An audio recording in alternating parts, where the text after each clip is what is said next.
What's up, party people? It's T Money here with episode 11 of Voices of Vikings podcast. As always, I've got the best two co-hosts with me. I've got Joey Two Hands and your boy D.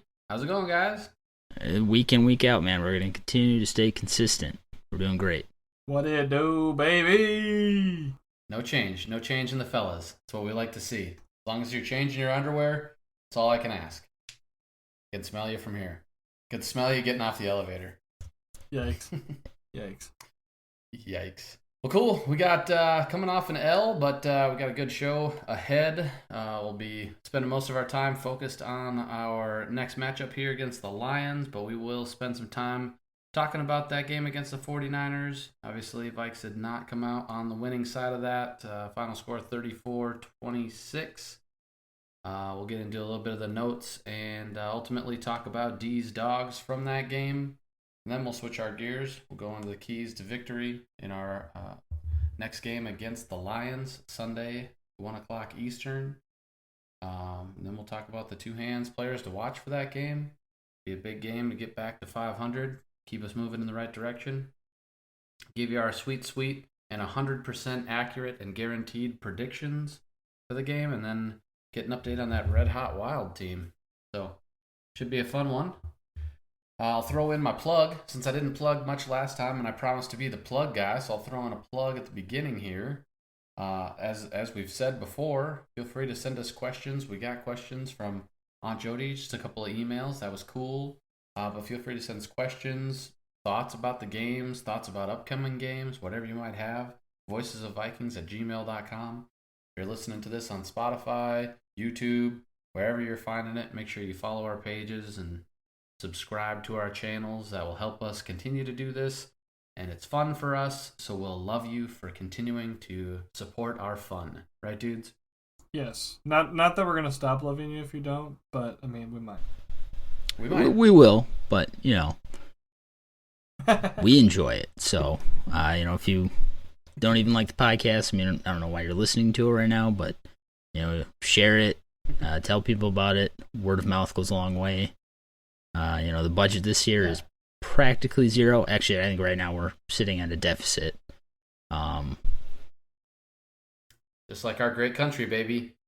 Yeah, whatever. And then, next year I think we'll have a little bit more. We'll be able to maybe toss some advertisements up here and there, but shares, feedback, it's all appreciated. You don't chew Big Red, then you. Cool. Well, let's get into it. I got a hot date with my pillow. Yeah. Hey-o. So obviously, like we said last week, lost in I don't know if that'd necessarily be a heartbreaker, but it hurt my heart. My heart was broken afterwards.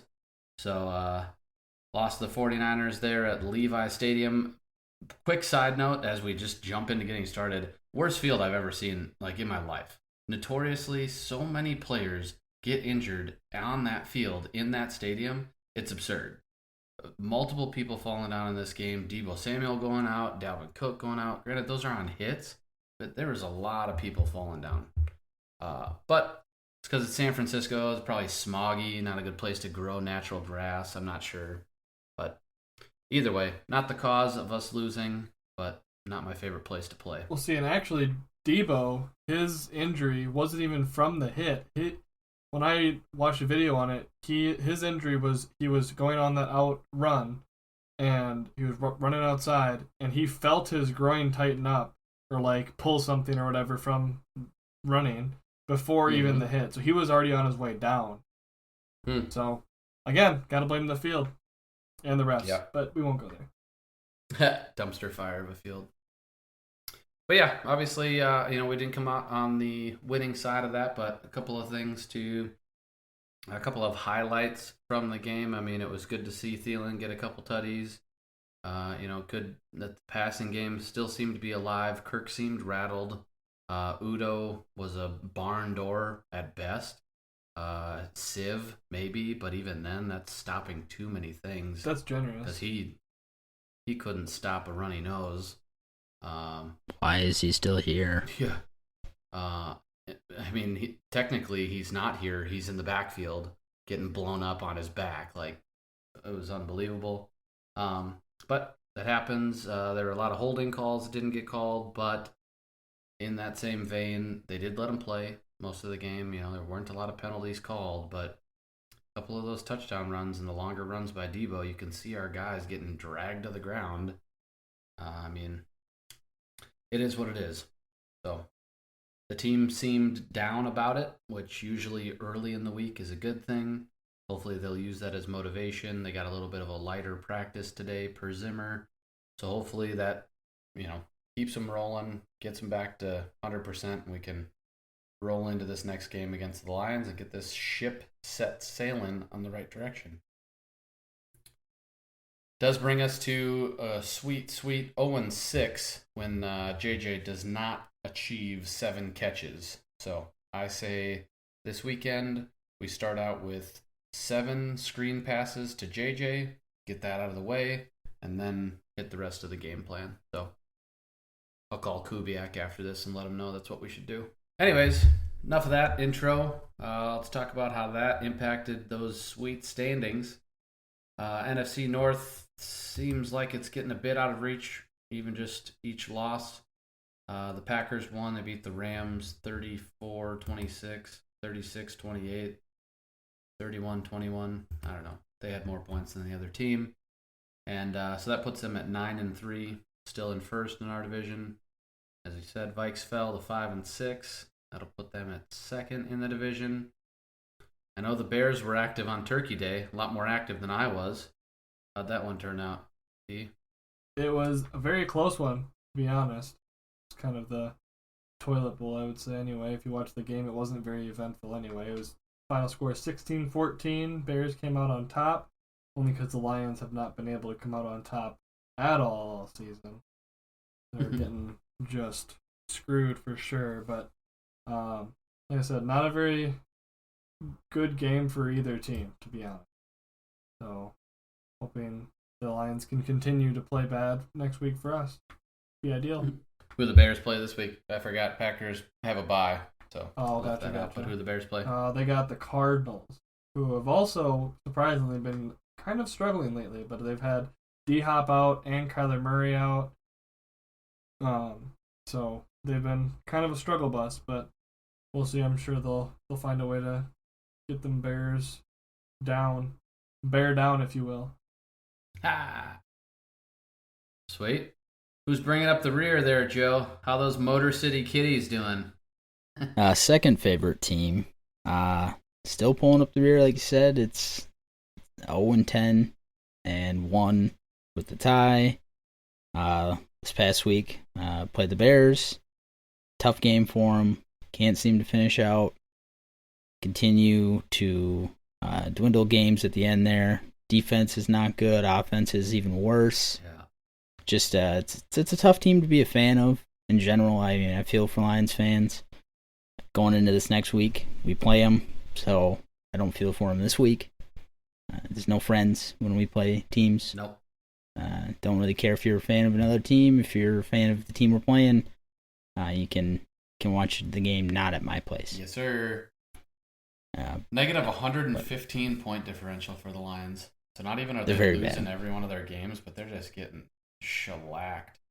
Yeah, it's not good. Plus, you can't even drink the water in Detroit and things like that. There's shootings every night. I mean, shoot. Good for them for still trying, I guess. So, quick note on the playoff picture, just because it is getting to be that time of the year. We got 6 games left this season. So, we are currently, I'm going to say, tied for 7th and the final wild card spot. Right now, Washington would have that tiebreaker, but we're also tied with Atlanta and New Orleans at 5 and 6. So 4 teams fighting for that last spot. But 6 is the 49ers, just 1 game ahead of us, and then 1 game ahead of them is the Rams. We still play the Rams this year, so still a pretty optimistic outlook, if you ask me. Just got to clean things up, start stringing together some dubs. So let's find out who got these awards, and then let's start talking about how we're going to get a dub this weekend. So let's turn it to this week's segment of These Dogs. Offensively, we're going to give this one to Adam Thielen. He had 5 receptions on 7 targets, 62 yards, and 2 touchdowns. Making it happen there. Like I've always called him, all reliable. Always seems to find a way to get the hands on the ball and come down with it. I mean, he's got glue on those things. So doing great there for us. Kept us in that game for sure. Puts him at 63 receptions, 686 yards, and 10 touchdowns on the season. 10 touchdowns, that puts him at number 1. Numero in uno. receiving touchdowns in the entire NFL. Let's go. Just like I said, making it happen.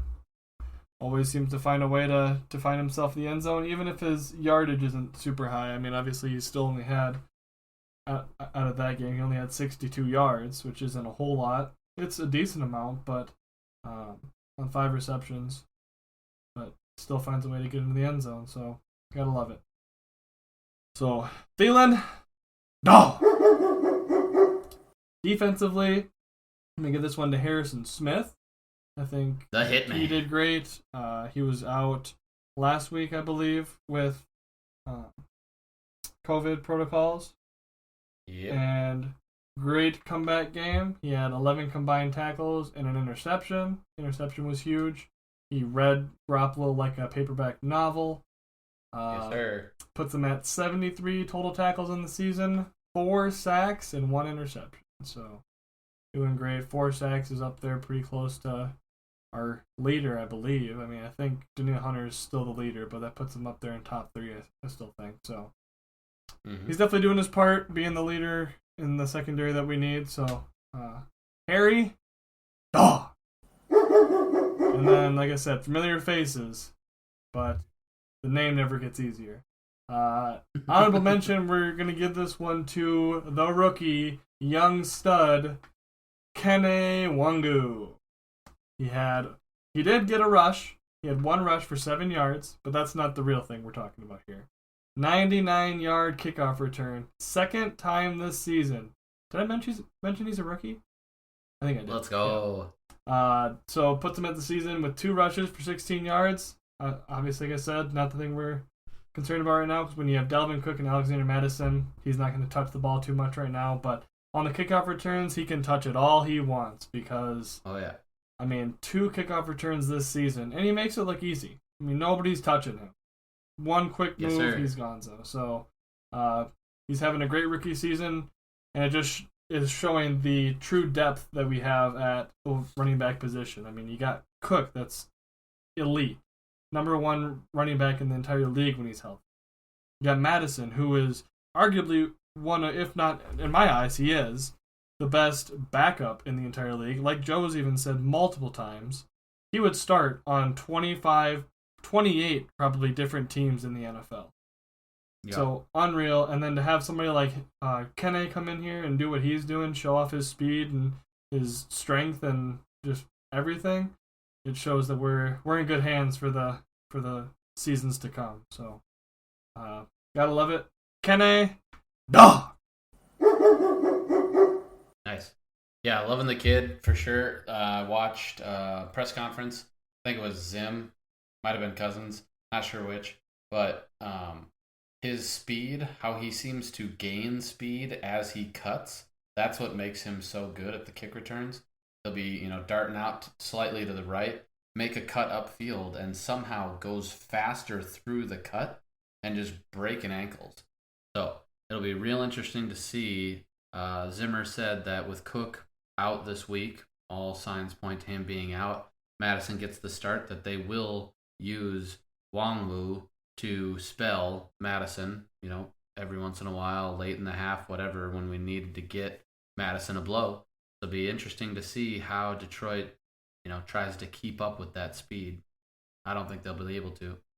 So I'd like to see him get a nice big run on a pitch out or something like that, and got some garbage time. He gave him that one step and then juke over and just cut back in and just went and gained speed for sure. And I think by the time the kicker turned around, caught his footing, turned around, he was already at the 20. Oh yeah. I mean, he was fine, so beautiful. One of my favorite things in football are kickoff return touchdowns. They are easily the most exciting play. It's unfortunate, but also I understand why the NFL has moved the kickoff up to avoid kickoff returns, because it's a super dangerous play. You got guys that are coming down full speed, but that's one thing I love about Kenny is he takes it out almost, every single time. Probably 80-85% of the time he's taking that thing out of there if he's got the opportunity. And it's just it's a fun play. Yeah, I love it. It is a balance because not talking down on a recently awarded dog, but I know that there were a couple of drives where we started at the 20 instead of the 25 if we would have taken the knee. But I'll take that all day long. We should be used to starting at the 20. That's where it used to be anyways. So every single time, those 5 yards are worth the opportunity. Every time. For one chance. I mean, sure. It's been 2 kickoff returns now in 4 games. The Ravens and now the 49ers. I'll take that every single time. Yeah. If we start at the 20 every single time and we get half a return every game or half of a touchdown return every game, hell yeah, give me that. Well, actually, the stat on here from the game book shows he had 4 kickoff returns. He had 171 yards on those, so he averaged 42 yards, almost 43 yards return.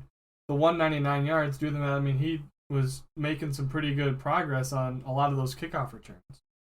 Yeah. So yeah, I like it. I think definitely good to have him back there. It'll be interesting to see how it all shakes out this weekend. Be happy to give the kid more touches. Seems like he's got a nice little spark, and the team was talking highly of him. So. Good stuff. Good dogs. Good dogs. Good dogs. Now, let's shift our focus to this next week's game against the Lions, Sunday at 1. Share some keys to victory as we head into the Motor City and play those blue and silver kitties. I got first key to victory. Seems to be we're finding our identity as we get through 11 games of the season. We know what works. We know what we got to do. What we got to do is air it out. We used to be a run-first team. I think we've shifted this year to a pass-first team. We need to throw the ball. We need to throw the ball early. Let's use the run to put them away, but let's use that pass to get ahead. So I got us down for Cousins throwing for 300-plus yards and 3+ TDs without a pick.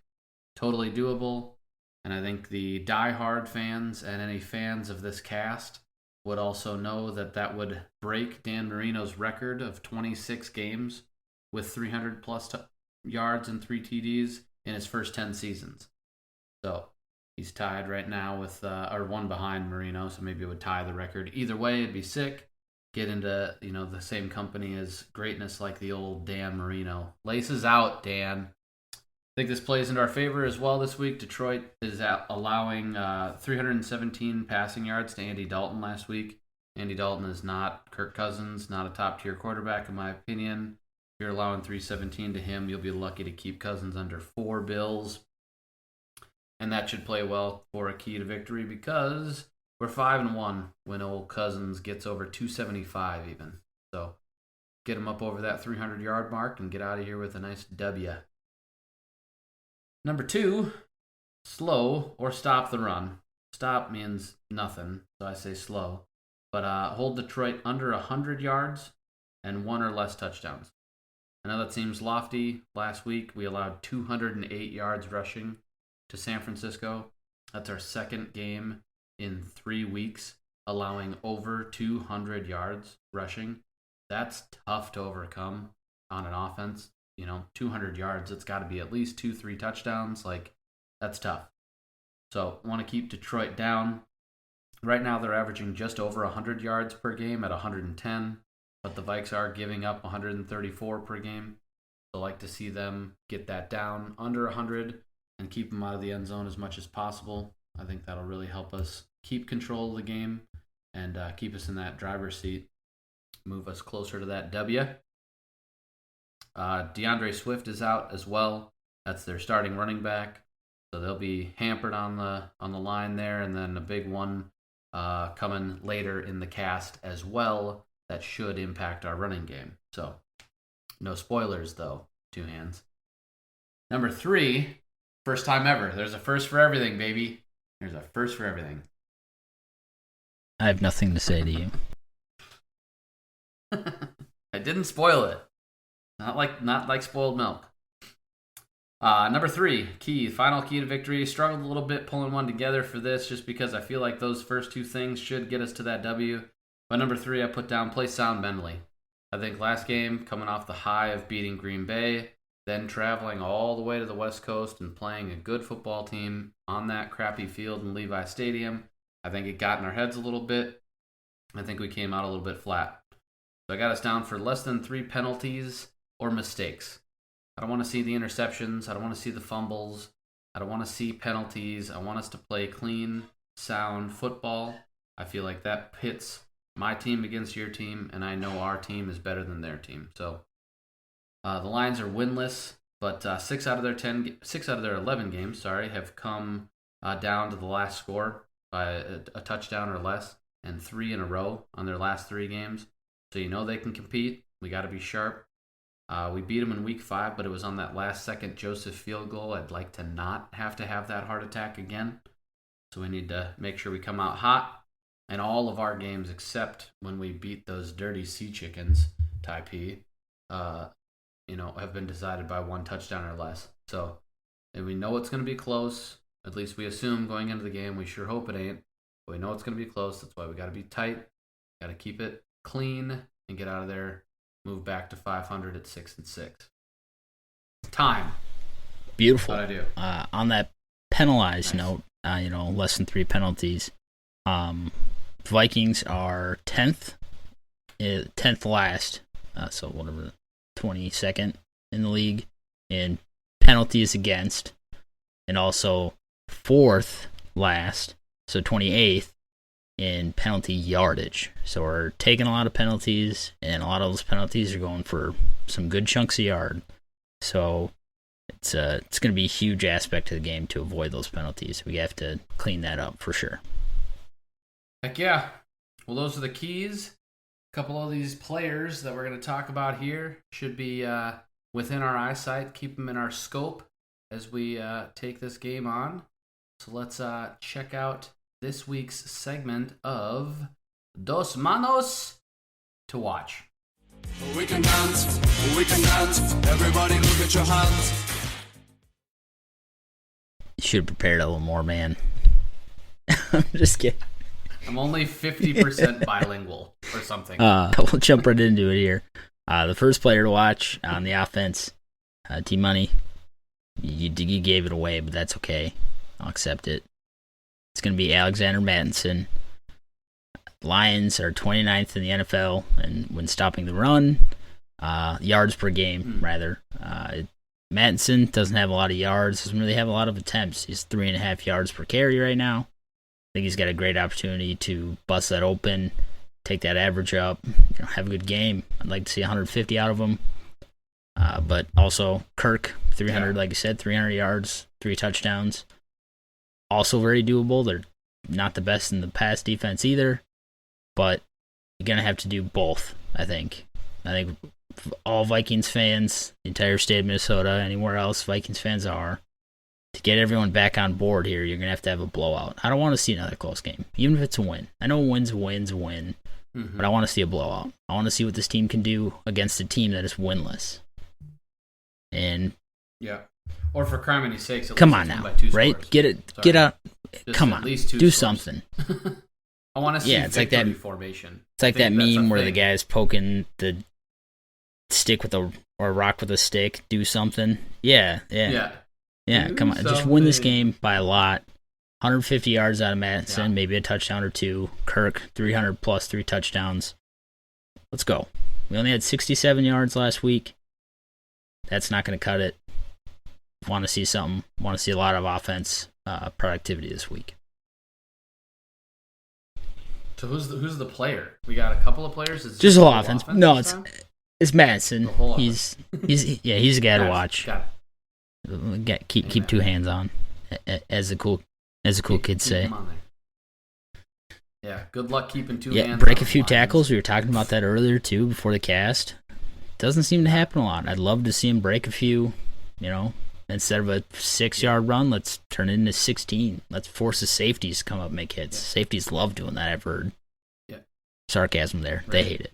I think, yeah, for sure. No, I love it. Chiming in a lot here, but you got me jazzed about the next game. I feel like Cook, they're very complimentary like we've talked about before. Cook is the home run hitter. He's looking for a hole. Madison is looking for contact. He wants to hit somebody and he wants to drive through them to get a few more yards. So I think it'll be interesting to see how he, especially a defense in Detroit that's not that great. They are playing well. They're still NFL football players, but I think we'll see some pop out of Madison. Ultimately, I mean, like we've said, he's good enough to play for any other team, so he's got to put his best games on tape because he only gets so many shots at it. So bring on the. Let's go, baby. All right, since you guys take up so much time, I got to move through mine quick. It doesn't really feel fair, but we'll just keep moving here. I see that look on your face, D. All right, we'll jump right into the defense here. Got an asterisk here because who knows? Michael Pierce, baby. He was yes, cleared to return to practice. He's got a couple of days here still. Get back into it. I mean, I imagine the defense doesn't change too much throughout the season.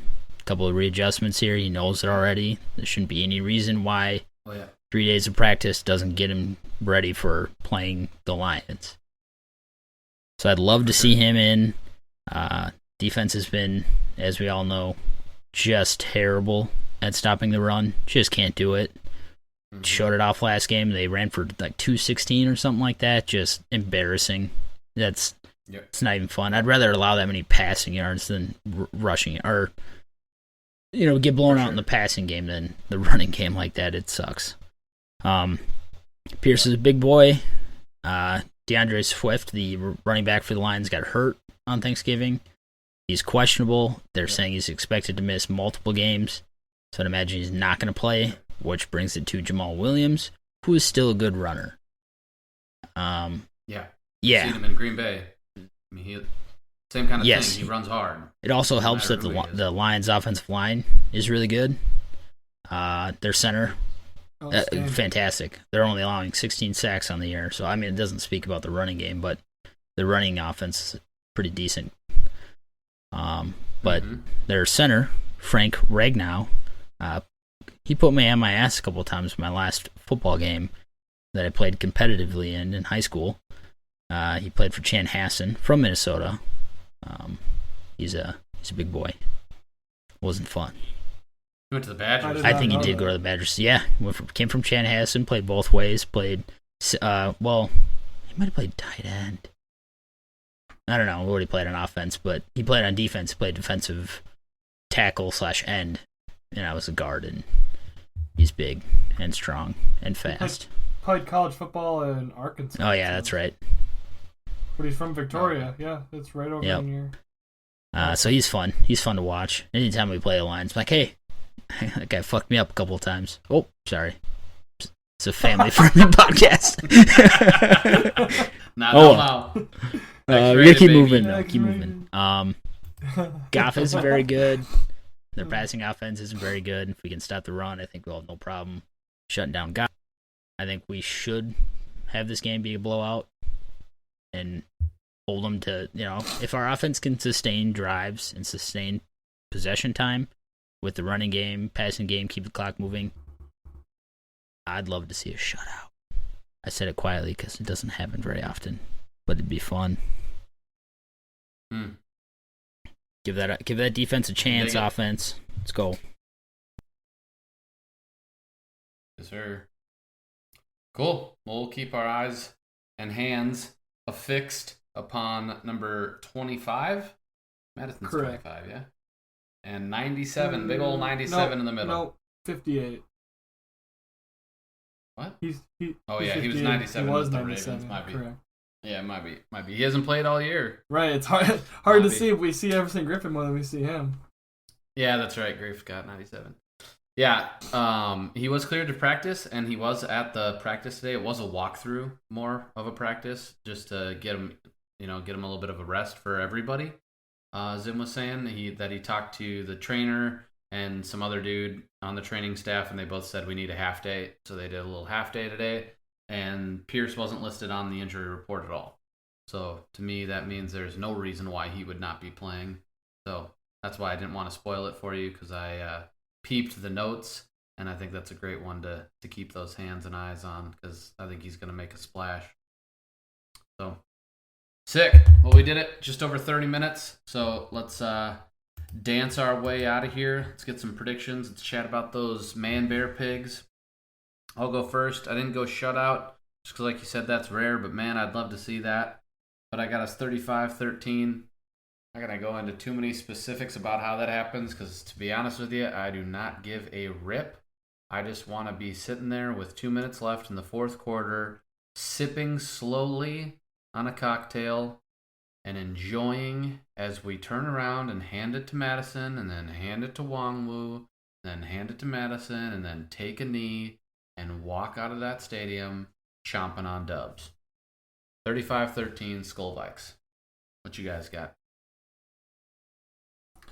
I've got, again, blowout as well, is what we're hoping. Lots of touchdowns. I've got 41-14. I think this will be a game that will have Pearson. We're really going to hold their defense well, and we're just going to go at them and just be in the air, get Cousins over the 300. Like you said, get JJ those touches. I mean, Madison's probably going to get one. For fantasy reasons, he's only going to get one. But, yeah, I mean, I think it's just going to be a good game for us to go out and, get some major points in there and start getting us flowing well. I love the predictions. Even though I said I wanted to see a shutout, and I expect to see a shutout, when I'm a little more reasonable with my prediction, just from what I've seen from this team, not to take this any notches or anything like that. But I went with 28-17. I think the Vikes are going to go up early. They're going to sustain a lead. I think the Lions might get a few garbage time touchdowns. And I think we'll still be able to walk out of here with the win, be able to run it out, kneel it, feel confident about this win. So, yeah, Vikes 28, Lions 17. Let's go.